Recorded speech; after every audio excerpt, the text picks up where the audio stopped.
우리는 3월 한 달 하나님의 기적이라는 주제로 말씀을 나누고 있습니다.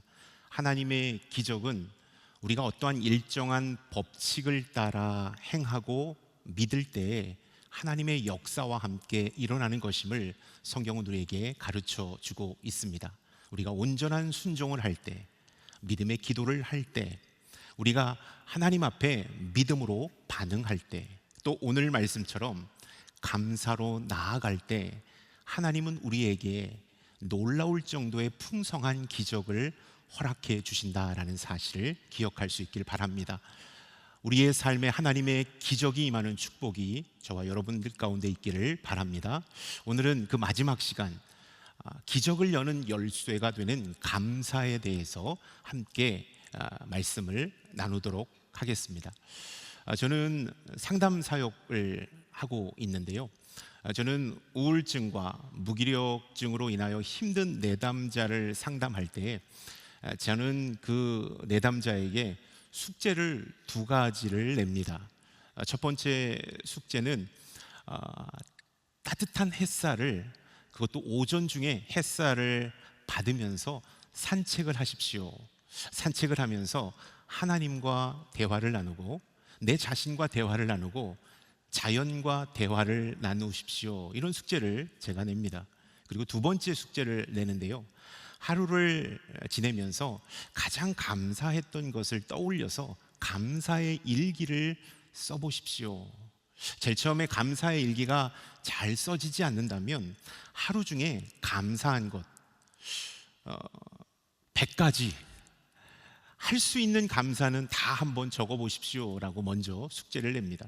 근데요, 그 2번째 숙제를 낼 때 대부분의 내담자들이 하는 이 고백이 있습니다. 목사님, 저는 감사라는 것이 어떤 특별한 이벤트나 거창한 것이 있을 때 나오는 감정인 줄 알았습니다. 근데 감사 일기를 쓰고 내 삶에 행하신 하나님의 놀라운 그러한 은혜를 이렇게 적다 보니까 감사는 어떤 특별한 일이 있을 때 하는 느끼는 감정이 아니라 우리의 일상생활에, 우리가 하루하루를 살아가는 순간순간에 느끼는 감정이라는 사실을 깨닫게 되었습니다 라고 이렇게 고백하고 있더라고요. 이 감사라는 것은 어떤 아파트 분양 당첨이 되거나 우리 자녀가 좋은 대학에 들어갔을 때 우리가 느끼는 어떤 카타르시스적인 감정이 아니라는 사실을 우리가 기억했으면 좋겠습니다. 오늘을 살아가면서 순간순간 감사할 거리가 우리 안에 무궁무진하게 숨겨져 있다라는 사실을 우리가 기억했으면 좋겠습니다. 어떻게요? 바람을 맞으며 그 바람 소리를 듣는 것이 감사고, 외로울 때 누군가에게 전화를 할 수 있다는 것이 감사고, 비록 우리 집은 아니지만 따뜻한 집에서 이불을 덮고 잠을 잘 수 있는 것도 감사고, 밥을 먹을 수 있는 것도 감사고, 아침에 눈을 뜰 수 있는 것도 감사고, 교회에 나올 수 있는 것도 감사고, 하나님 앞에 예배 드릴 수 있는 것도 감사고, 너무나도 감사거리가 우리에게는 많다라는 사실을 발견하게 되는 것입니다. 근데 우리의 욕심이, 또 다른 사람들과의 비교의식 때문에 우리는 우리 안에 있는 감사를 깨닫지 못하고 원망하고 불평하고 있는 우리의 모습을 바라보게 된다라는 것입니다. 근데요, 감사의 문을 열고 들어가면 또 다른 세계가 펼쳐진다라는 사실을 우리가 기억했으면 좋겠습니다. 우리의 삶에 감사라는 이 열쇠를 가지고 문을 열고 들어가면 또 다른 세계가 펼쳐진다라는 사실, 하나님께서 우리에게 베풀어 놓으신 기적의 세계, 은혜의 세계, 축복의 세계가 펼쳐진다라는 사실을 여러분 기억할 수 있기를 바랍니다. 시편 100편 4절의 말씀 우리 한번 읽어보도록 하겠습니다. 감사하면서 그 문으로 들어가고 찬양하면서 그 뜰로 들어가라. 그분께 감사하고 그 이름을 찬양하라. 하나님께 감사로 나아갈 때 놀라운 세계가 우리 가운데 펼쳐진다라는 사실을 우리가 기억했으면 좋겠습니다. 그런데 우리는 세상적인 눈으로 이 세상을 바라보기 때문에 감사할 거리를 발견하지 못하는 겁니다. 세상적인 눈은 늘 언제나 우리를 열등한 존재라고 몰아붙입니다. 너는 열심히 살았지만 큰 성과와 열매를 맺지 못한 무능한 사람이라고 우리를 몰아세우죠. 그러나 하나님의 은혜의 눈으로 우리의 삶을 들여다보면 감사할 것이 무궁무진하다라는 사실을 여러분 깨닫게 되는 것입니다. 여러분, 우리 한번 감사의 열쇠로 하나님께서 만들어 놓으신 세계를 바라볼 수 있는 축복이 저와 여러분들 가운데 있기를 축원합니다. 아멘. 오늘 감사를 통하여서 주님께서 베풀어 주신 기적을 경험한 사람들의 이야기가 본문 말씀 가운데 나타나고 있습니다. 오늘 말씀의 배경을 이렇게 한번 보니까요, 예수님께서 예루살렘으로 올라가고 계셨습니다. 십자가를 지시기 위함이죠. 그때 사마리아와 갈릴리 사이의 길을 지나가고 있었습니다. 그래서 어떤 마을로 들어가는데 10명의 나병 환자가 예수님을 발견하고 이렇게 큰 소리를 부르짖으며 말했습니다. 예수님, 우리를 불쌍히 여겨 주십시오. 우리의 병을 고쳐 주십시오 라고 간절함으로 주님 앞에 자신의 연약함을 고백했습니다. 그때 주님은 이 가시던 길 가운데 그들의 말을 듣고 제사장에 가서 내 몸을 보이라 라고 이렇게 말씀하셨습니다. 그들이 순종해서 제사장으로 가는 동안에 병이 나았다, 나병이 나았다라고 성경은 말씀하고 있다라는 것입니다. 그런데 이 10명의 나병 환자들이 고침을 받았지만 단 한 명만 예수님께 와서 감사함을 고백하고 있었습니다. 그때 주님은요, 이 치유의 기적을 넘어 구원의 기적을 허락해 주셨다라는 사실을 성경은 우리에게 말씀하고 있습니다. 9명은 그냥 치유의 기적만 맛보았을 뿐입니다. 그러나 단 한 명, 예수님께 나와 감사를 고백하며 그분께 예배했던 단 한 명의 나병 환자는 구원의 기적이 임하는 놀라운 축복을 얻게 되었다라는 사실을 성경은 우리에게 말씀하고 있습니다. 그렇다면 그 기적의 현장으로 우리 한번 들어가서 어떻게 그는 이 치유의 기적을 넘어서 구원의 기적을 경험할 수 있었는지 함께 살펴보도록 하겠습니다. 16절의 말씀 우리 한번 읽어보도록 하겠습니다. 그는 예수의 발 앞에 엎드려 감사했습니다. 그는 사마리아 사람이었습니다. 16절의 말씀에 보면 10명의 나병 환자를 고쳐 주었다. 그러나 단 한 명만 주님께 와서 감사의 마음을 전했다. 여러분, 어떻게 감사의 마음을 전했는가? 16절은 이렇게 말씀하고 있습니다. 예수님의 발 앞에 엎드려 감사의 마음을 전했다. 여러분, 예수님의 발 앞에 엎드려 감사의 마음을 전했다라는 것은요, 진정성 있게 주님, 저를 고쳐주셔서 진심으로 감사드립니다.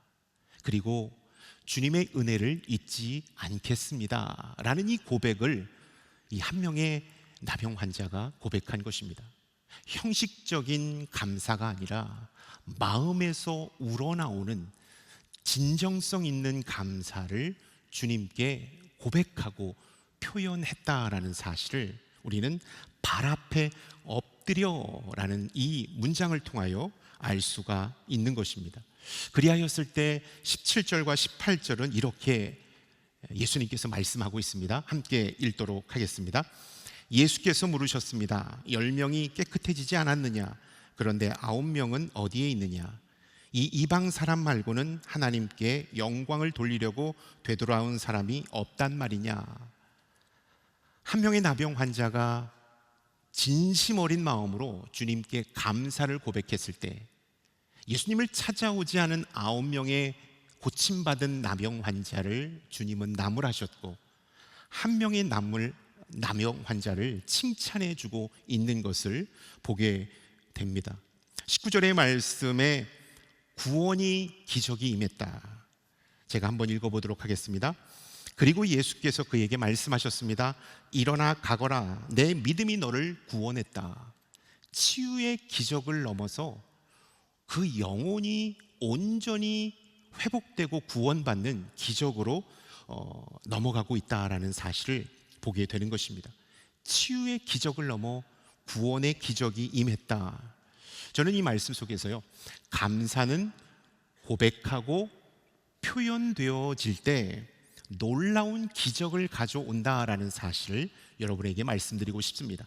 감사는 사랑처럼 고백하고 표현할 때 놀라운 기적을 가지고 온다라는 사실입니다. 예수님께 감사한 마음을 표현할 때 기적이 찾아온다라는 사실을 우리가 기억했으면 좋겠습니다. 어떻게 해요? 우리가 감사를 상대방에게 고백할 때, 그리고 표현할 때 놀라운 기적이 임한다. 누구에게요? 주님께 우리가 감사를 고백하고 진정성 있게 감사를 온전히 표현할 때 더 큰 기적이 우리의 삶 가운데 드리워지게 된다라는 사실을 발견하게 됩니다. 여러분, 양재를 섬기는 목사님들은요, 12월 말에 되면 꼭 하는 어떤 영적인 이벤트가 있습니다. 크리스마스 블레싱이라는 이름으로 양재에 있는 모든 목사님들이 한 해 동안 양재 캠퍼스를 섬겼던 우리 간사님들, 재단 식구들, 그리고 식당에 있는 여사님들에게 선물을 준비하고요, 예쁜 크리스마스 카드를 준비합니다. 그리고 코로나 전에는 이 화평홀에서 크리스마스 이벤트를 꾸몄습니다. 멋진 아침 식사를 준비하고요, 저희들은 커피와 음료를 서빙하고요, 목사님들이 크리스마스 캐롤과 담당 목사님이 메시지를 전하고 한 해 동안 정말로 수고 많으셨습니다 라고 이러한 고백들을 하는 시간을 갖습니다. 그리고 선물을 나눠주고 그 마음을 고백하는 것으로 그 행사가 마칩니다. 여러분, 이 크리스마스 블레싱이라는 행사가 한 6, 7년 정도 계속해서 지속된 것 같아요. 그 이벤트를 통해서 한 해 동안 정말로 감사했습니다라는 표현을 저희 목회자들이 많이 고백합니다. 교회를 섬기시느라, 교회를 위하여 밤낮으로 수고 많으셨습니다라는 고백을 선물과 함께, 크리스마스 카드와 함께 그 마음을 표현합니다. 그때 함께 우리 동역하는 모든 재단 식구들과 간사님들과 또 여사님들이 정말로 사랑의 띠로 하나가 되는 축복을 경험합니다. 공동체가 더 따뜻해지는, 그리고 하나님의 영적인 온기가 이렇게 전해지는 그러한 놀라운 은혜를 경험하게 되는 것이죠. 저는 이 크리스마스 블레싱을 통하여서 우리가 고백하고 감사를 표현할 때 놀라운 하나님의 은혜와 역사가 더하여 임한다라는 사실을 매년마다 체험하고 있습니다. 여러분은 어떻습니까? 여러분은 감사할 거리가 있으면 그 감사를 고백하며 표현하고 있습니까? 아니면 그냥 묵혀두고 있습니까? 아니, 감사가 하나님 앞에 온전히 전달되지 못하고, 이거는 내가 열심히 했기 때문에, 내가 최선을 다했기 때문에, 내가 운이 좋았기 때문에, 내가 어떤 사람의 도움으로 된 것이지 하나님의 은혜가 아니다라고 교만하여 생각하고 있습니까? 여러분, 한 명의 나병 환자처럼 우리는 주님께 받은 것을 감사함으로 고백하고 표현할 수 있는 저와 여러분들이 다 될 수 있기를 주님의 이름으로 축원합니다. 그리할 때 주님은 우리에게 더 큰 하나님의 은혜를 우리의 삶의 자리 가운데 부어 주실 줄로 믿습니다. 아멘. 그 크리스마스 블레싱을 하면서 깨닫는 것은, 우리가 일과 사역으로 만난 사이가 아니라 부르심과 사명으로 만난 사이라는 사실을 깨달으면서 더욱더 영적으로 친근함을 느끼고 있습니다. 감사는 표현해야 합니다. 표현하지 않는 감사는 아무런 능력과 의미가 없다라는 사실을 우리가 기억했으면 좋겠습니다. 골로새서 2장 7절은 우리에게 이렇게 말씀하고 있습니다. 함께 읽도록 하겠습니다. 여러분은 주 안에서 뿌리를 내리고 세움을 받으며 가르침을 받은 대로 믿음 안에서 굳게 서서 감사가 넘치게 하십시오. 감사가 넘치게 하십시오라고 성경은 말씀하고 있습니다. 할 수만 있다면 여러분이 받은 은혜를 감사로 고백하고 감사로 표현하고 감사한 마음을 전달하십시오라고 성경은 말씀하고 있다라는 것입니다. 이 감사라는 단어, 히브리어로 토다라는 단어로 사용되고 있습니다. 이 토다라는 단어는요, 이 던지다, 고백하다라는 이 동사인 야다라는 동사에서 왔어요. 그렇다면 이 감사라는 원어의 원뜻대로 풀이하면 감사는 고백하는 것이다. 감사는 표현할 때 빛을 발하게 된다라는 사실을 우리가 기억했으면 좋겠습니다. 우리가 주님 앞에 나아갈 때 한 주 동안 하나님께서 입히시고 먹이시고 인도하시고 보호하시고 역사하셔서 여기까지 올 수 있었던 것을 감사로 고백할 수 있는 저와 여러분들이 될 수 있기를 축원합니다. 그 감사를 고백하고 표현할 때 주님은 더 큰 기적을, 더 큰 축복을 우리의 삶 가운데 내리워 주실 줄로 믿습니다. 아멘. 아이작 윌튼이라는 이 종교개혁 시대의 영국의 작가가 있는데요, 이렇게 이 아이작 윌튼이 이렇게 말했습니다. 하나님께서 거하시는 처소가 두 개가 있다. 첫 번째는 하늘이고 두 번째는 감사하는 자의 마음이다 라고 말하고 있어요. 하나님은 어디에 거하시는가? 하늘에 거하시고 감사하는 자의 마음에 거하신다라는 것입니다. 아이작 윌튼의 말을 빌어 여러분, 우리가 하나님 앞에 감사할 때 하나님은 우리 안에 역사해 주신다라는 것입니다.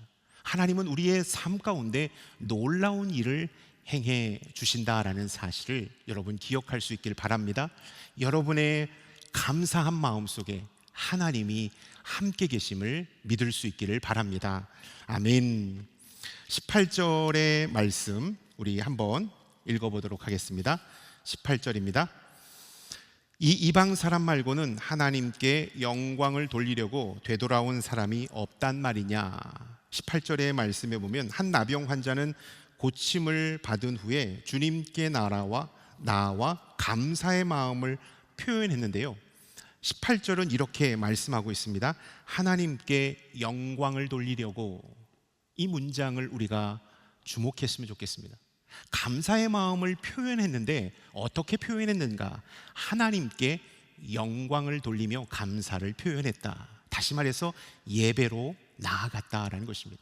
여러분, 우리가 감사할 거리가 있고 하나님께 받은 은혜가 있다면 그 감사를 어떻게 올려드리고 고백하는 것이 하나님 앞에 가장 강력할까요? 감사 예배로 올려드리는 것입니다. 하나님, 이 모든 것은 하나님의 은혜로 되었음을 감사드립니다.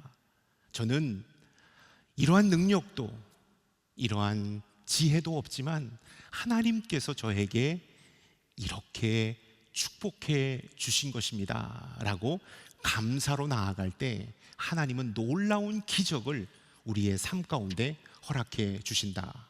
한 명의 나병 환자가 치유를 넘어 구원의 기적을 맛볼 수 있었던 것 두 번째는요, 그는 감사로 하나님 앞에 나아갔다라는 것입니다. 감사를 베푸신 예수님을 예배할 때 기적이 임하였다라는 사실을 말씀하고 있습니다. 여러분, 우리는 어떻습니까? 감사할 일이 있어요. 좋은 직장에 들어갔어요. 좋은 배우자를 만나 가정을 이루었어요. 새로운 집으로 이사를 가게 되었어요. 내가 다니는 직장에서 승진을 하게 되었어요. 이러한 감사의 거리가 있고 감사할 것이 있으면 우리는 하나님 앞에 감사로 나아가지 못했습니다. 그냥 사람들과 함께 먹고 마시고 축제를 열었습니다. 파티를 열었습니다. 음식으로 자화자찬하며 그 감사할 거리를 그냥 우리들끼리 먹고 즐기는데 시간을 허비했습니다. 이 모든 것은 하나님의 은혜의 선물인데 말이죠. 하나님은 우리가 어떤 감사할 거리가 있을 때 예배로 나아가기를 원하십니다. 하나님 앞에 전적으로 그 감사한 마음을 예배로 올려드리기를 원하신다라는 사실, 이 한 명의 나병 환자가 하나님 앞에 영광을 돌렸던 것처럼 말이죠. 우리의 삶에 감사의 예배가 끊이지 않기를 주님의 이름으로 축원합니다. 아멘. 시편 50편 23절의 말씀 한번 읽어보도록 하겠습니다. 감사의 제사를 드리는 사람은 내게 영광을 돌리는 것이니 길을 곱게 닦는 사람들에게는 내가 내 구원을 보여주겠다. 감사의 제사를 드리는 사람, 감사의 예배를 드리는 사람에게 하나님은 놀라운 구원의 은혜, 축복을 내려 주시겠다라는 사실입니다. 하나님께 감사로 예배로 나아갈 때 더 큰 하나님의 축복이 그의 인생 가운데 부어지게 된다라는 사실을 우리가 기억할 수 있길 바랍니다. 저는 오래전에 저희 가족들과 함께 감사의 예배를 이렇게 잘 드린 경험을 가지고 있습니다. 예전에는 구역 예배라고 했잖아요. 기억하시는 분 있을지 모르겠습니다. 그러니까 감사 예배를 하면 구역 예배처럼 온 가족이 이렇게 동그랗게 둘러 앉습니다. 그리고 아직도 기억하는 게 성화가 그려 있는 접이식 탁자 있잖아요. 테이블. 그 테이블을 올려놓습니다. 그리고 각자 성경책을 그 위에다 다 올려놓죠. 그리고 하나님 앞에 감사드릴 흰 봉투에 예물을 어머니께서 성경책 위에다가 올려놓습니다. 하나님, 우리 아들이 중학교를 졸업했습니다. 3년 동안 하나님께서 지키시고 보호하셔서 정말로 무사하게 중학교를 마쳤습니다. 하나님께 감사드립니다. 하나님, 우리 자녀가 이번에 성적이 좋습니다. 우리 자녀들의 이름을 어머니가 부르시면서 감사할 거리가 있을 때 늘 언제나 하나님 앞에 예배로 나아가게 하셨습니다. 그리고 우리가 잘나서 된 것이 아니라, 운이 좋아서 된 것이 아니라 하나님께서 우리에게 주신 선물임을, 그래서 우리는 감사로 하나님 앞에 예배해야 함을 그러한 삶의 예배로 가르쳐 주셨습니다. 그 예배가 아직도 저에게 남아 있습니다. 그래서 그때는 접이식 탁자에서 예수님의 얼굴이 그려져 있는, 제자들의 얼굴이 그려져 있는 접이식 탁자에서 예배를 드렸다면, 지금은 식탁에 앉아 우리 가족들과 함께 감사의 예배를 드립니다. 일이 잘 못됐을 때도 감사의 예배를 드립니다. 뭔가 특별한 이벤트가 없어도 감사의 예배를 드리면서 이 모든 것, 지금 우리가 처한 모든 것은 하나님의 선물이고 하나님의 은혜임을 이렇게 가르쳐 주고 있습니다. 저는 우리의 두 아들이 할머니가 그랬던 것처럼, 또 아빠 엄마가 그랬던 것처럼 우리의 자녀들도 가정을 이루고 또 자녀들을 낳았을 때 이 감사의 예배가, 가정에서 드리는 감사의 예배가 끊이지 않기를 바랍니다. 여러분, 우리가 감사할 거리가 있을 때 크든 작든 그 감사할 거리를 하나님 앞에 예배로 나아갈 수 있기를 주님의 이름으로 축원합니다. 그리할 때 하나님은 놀라운 축복을, 더 큰 기적을 우리의 삶 가운데 허락해 주실 줄로 믿습니다. 아멘. 죽어있는 예배를 정말로 아파했고 목말라 했던 이 102명의 천교도들이요, 1620년에 메이플라워라는 이 배를 타고 영적인 자유함을 위하여 신대륙을 향하여 영적 탈출을 감행합니다. 102명의 사람들, 그들은 117일 동안 항해를 하면서 고통 속에, 두려움 속에 신대륙을 향하여 나아갑니다. 그들이 꿈꾸었던 것은 영적인 갈망이었습니다. 하나님 앞에 온전한 예배를 드리기 위해서 그들은 신대륙을 향하여 갔던 것이죠. 그 117일 동안 가는 동안 2명의 영혼이 죽었습니다. 그래서 큰 슬픔을 당했습니다. 그리고 1명의 생명이 태어나는 기쁨을 맛보았습니다. 제일 처음에 그들이 항해 끝에 도달한 것은 이 버지니아주의, 미국의 북쪽에 있는 버지니아주에 있는 프리모드라는 지역에 그들이 도착했습니다. 그들을 반기는 것은 이 버지니아의 맹렬한 추위였습니다. 그 추위를 견디지 못하고 추위와 가난과 영양실조로 이 102명 중에 44명이 하나님 나라로 갔습니다. 53명이 원주민의 도움을 받아서, 인디안의 도움을 받아서 2년 동안 농사를 짓고 실패하고 농사를 지어 2년 만에 새 땅에서 첫 소출을 얻게 되었습니다. 그때 그들이 했던 것은 자신들에게 농작법을 가르쳐 주신 90명의 인디언을 초청하고 그들이 하나님 앞에 새 땅에서 첫 열매를 감사로 예배드렸습니다. 그것이 바로 추수감사절의 기원이 되는 예배였다는 것입니다. 추위와 배고픔을 이겨가며 영적인 갈망을 향하여 그들이 떠났던 그곳에서, 새 땅에서 첫 소출을 하나님 앞에 감사로 눈물로 올려드렸을 때 하나님은 그 감사의 예배를 받으셨고 그 땅을 축복해 주셨습니다. 그리고 그 민족 가운데 놀라울 정도의 축복을 더해 주셨다라는 사실을 우리가 기억했으면 좋겠습니다. 여러분, 우리가 감사가 있을 때 그것을 주님께 고백하고 표현할 때 하나님은 놀라운 기적을 우리의 삶 가운데 내리워 주십니다. 또 감사할 거리가 있을 때 그것을 땅에 묻히는 것이 아니라 주님께 예배로 올려드릴 때 주님은 더 큰 감사의 축복을 우리의 인생 가운데 내리워 주신다라는 사실을 기억할 수 있기를 바랍니다. 큰 것을 감사하는 것이 아니라 매 순간순간 우리에게 베풀어 주신 하나님의 은혜를 감사로 올려드릴 때 하나님은 우리의 인생 가운데 큰 기적을 베풀어 주신다라는 사실을 기억할 수 있기를 바랍니다. 믿음으로 예배드리는 우리 모두에게 하나님께서 베풀어 주시는 기적이 임하는 축복이 있기를 주님의 이름으로 축원합니다. 아멘. 기도하겠습니다. 하나님, 우리의 삶에 베풀어 주신 그 은혜를 감사로 고백하며 감사의 예배로 올려드리는 우리 모든 예배자들이 되게 하여 주옵소서. 그리하여 더 큰 기적을 맛보는 하나님의 아들과 딸들이 되게 하여 주옵소서. 예수 그리스도의 이름으로 기도드립니다. 아멘.